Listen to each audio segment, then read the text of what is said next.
بسم الله الرحمن الرحيم إذا زلزلت الأرض زلزالها وأخرجت الأرض أثقالها وقال الإنسان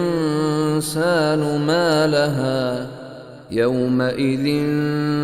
تحدث أخبارها بأن ربك أوحى لها يومئذ يصدر الناس أشتاتا ليروا أعمالهم فمن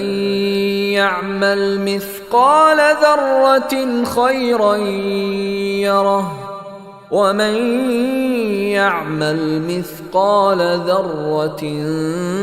شرا يره.